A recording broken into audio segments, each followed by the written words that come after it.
दोस्तों, ये कॉपी जतिन सृष्टि किशोरी जयंत की, देशमुख जिनका रैंक सेकंड आया फर्स्ट। है। ये इंग्लिश मीडियम से रही हैं और ये विजन आईएएस में ऑनलाइन क्लास लेती थी। देखिए इंस्ट्रक्शन, यानी उत्तर पुस्तिका में सूचनाएं भरना आवश्यक है, ये सब पढ़ लीजिएगा। और इसमें 20 प्रश्न है, अंग्रेजी और हिंदी में छपे हैं। इसमें पूरा जो प्रश्न है अंग्रेजी और हिंदी दोनों में प्रिंट किया गया है, यानी कि हिंदी मीडियम वालों को भी कोई दिक्कत ना हो और इंग्लिश मीडियम वालों को भी कोई दिक्कत ना हो। तो इन्होंने पहला प्रश्न जो लिखा गया है, देखिए यहाँ पे जो साइड में दिया गया है, इस पे लिखा गया है कि यहाँ कुछ मत लिखिए, यानी इस भाग में कुछ नहीं लिखना है। देखिए पहला प्रश्न दिया है, राज्यपाल के विवेकाधीन शक्तियों के व्यापक निरूपण एवं अविवेकपूर्ण अनुप्रयोग संबंधी चिंताओं के संदर्भ में सावधानी पूर्वक ध्यान केंद्रित करने की आवश्यकता है, चर्चा कीजिए।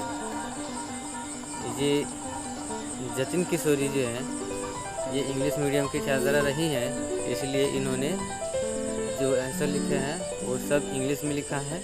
आप हिंदी मीडियम के हैं तो इस प्रश्न को अपने अनुसार इसके आंसर राइटिंग कीजिएगा। कैसे प्रश्न को लिखा है, प्रश्न कैसे हैं और इसका उत्तर कैसा दिया गया है सृष्टि जयंत द्वारा, आप इसको देखें समझें। पहला क्वेश्चन इसमें दिया है, what do you understand by biofertilisation, certainly examine the need of blood for food in the developing countries like India। इसका जो आंसर है उन्होंने दिया है, देख सकते हैं आप, इंग्लिश भाषा में लिखा गया है, अंग्रेजी भाषा में। बहुत ही अच्छे आंसर लिखे हैं, जो इंग्लिश मीडियम है वो समझ सकते हैं। यानी कि दिया गया है कि भारत किस प्रकार विकसित किया गया है एग्रीकल्चर में, और उन्होंने बड़े ही सुंदर ढंग से इसको डिस्क्राइब किया है, आप सब देख सकते हैं। और दूसरा क्वेश्चन है, ये जीएस का प्रश्न है, integrating ecology and technology is the way forward toward N evergreen revolution in the context of about statement, discuss the need of sustainable agriculture in India। इसका भी जो उत्तर लिखा गया है बड़े ही सुंदर ढंग से लिखा गया है। इसमें डायग्राम बना करके देखिए, यहाँ पर इकोलॉजी एंड टेक्नोलॉजी, और बीच में ये इस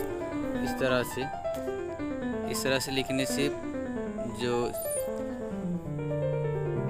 एग्जामिनर होते हैं उनके मस्तिष्क पर अच्छा प्रभाव पड़ता है, जिससे कि आपके नंबर अच्छे आने के चांसेस होते हैं।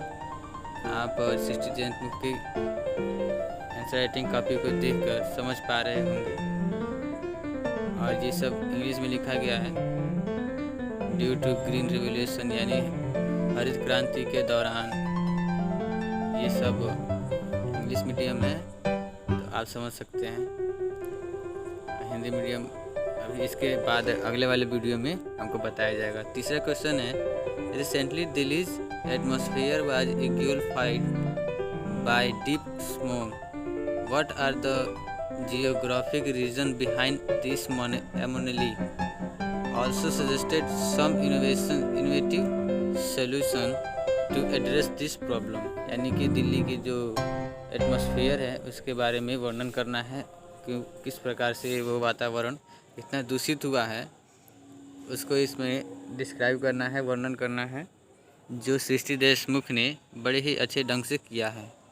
आप सब देख पा रहे हैं, Delhi atmosphere being influenced in deep among, यानी कि बड़े ही अच्छे ढंग से इस प्रकार से आप भी लिखें।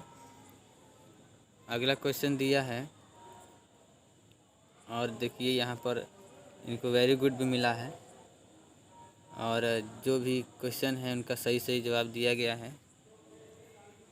अगला क्वेश्चन दिया है, it is said food processing industry is the key to transfer India's food economy and realize the vision of doubling of farmers' income by 2022.